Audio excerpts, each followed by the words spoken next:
வரலாறாக நாம் அனைவரும் உழவர் குடிகள். தமிழ்நாட்டில் நிலம் இருக்கலாம், நிலம் இல்லாமல் இருக்கலாம்.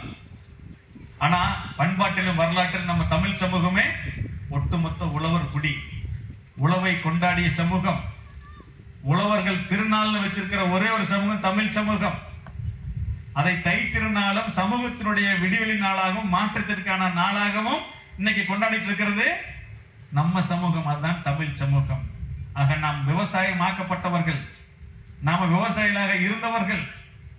நிலம் இல்லாதவர் கூட இன்னைக்கு ஒரு காசு சம்பாதிச்சாங்க, என்ன பண்றாங்க? அடுத்தது ஒரு சென்ட் இடத்த வாங்குறாங்களா இல்லையா?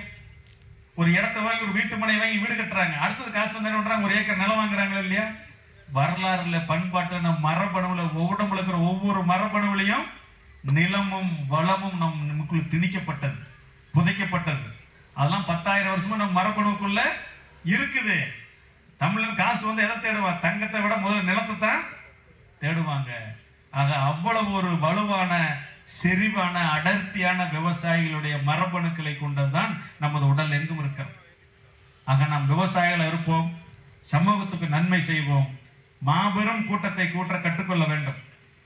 இப்ப நம்ம ஒரு மாநாடு போட்டாச்சு, 50,000 பேர் திரட்டியாச்சு, மிகப்பெரிய ஒரு வரவேற்பு எழுச்சி. நாராயணசாமி நாயுடுக்கு அப்படின்னு 2 நாள் மாநாடு முடிச்சுட்டு போன் எடுக்க முடியல. எல்லா சங்க தலைவரும் நம்மளை யாராவது திட்டினாங்களோ எல்லாரும் போன் போடுறாங்க. நம்மளை திட்டினவங்க எல்லாரும் போன் போடுறாங்க.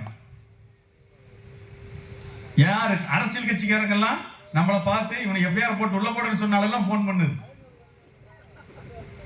அப்ப 50,000 பேர் கூட்டுறதுக்கே இவ்வளவு வேலைன்னா அடுத்தது கூட்ட போறது 5 லட்சம் பேர். அந்த மாநாட்டுக்கு பேரு விவசாயிகள் ஒற்றுமை மாநாடு. மாநாடு பெரும்பாலும் உங்களுக்கு பக்கத்துல நடக்கும், பெரும்பாலும் உங்களுக்கு பக்கத்துல நடக்கும். நாங்களாம் பஸ் வச்சு வந்துட்டோம். ஓகே, புரியுதுங்களா?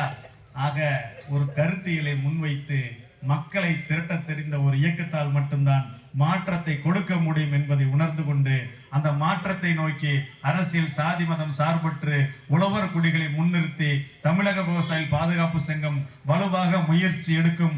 இந்தியாவே தமிழக விவசாய பாதுகாப்பு சங்கத்தை திரும்பி பார்க்கிற அளவுக்கு, இந்த ஒற்றுமையை பார்த்து வியக்கிற அளவுக்கு மாற்றங்களை நாம் உருவாக்குவோம். அது நம்ம சங்கத்துடைய கடமை, நம் அனைவருடைய பொறுப்பு என்பதை தெரிவித்துக் கொண்டு இந்த மாநாட்டு ஏற்பாட்டிற்காக இடம் கொடுத்த நில உரிமையாளர்களுக்கும், நன்கொடை கொடுத்த உழவர்களுக்கும், மிகச்சிறப்பாக பணி செய்த அனைத்து நிர்வாகிகளுக்கும் மனமார்ந்த வாழ்த்துக்களை, நன்றிகளை தெரிவித்துக் கொண்டு மிகச்சிறப்பாக வந்து சிறப்புரையாற்றி சென்ற சிறப்பு விருந்தினர்கள் அனைவருக்கும் மனமார்ந்த வாழ்த்துக்களை தெரிவித்துக் கொண்டு வாய்ப்புக்கு நன்றி கூறி விடைபெறுகிறேன். நன்றி, வணக்கம்.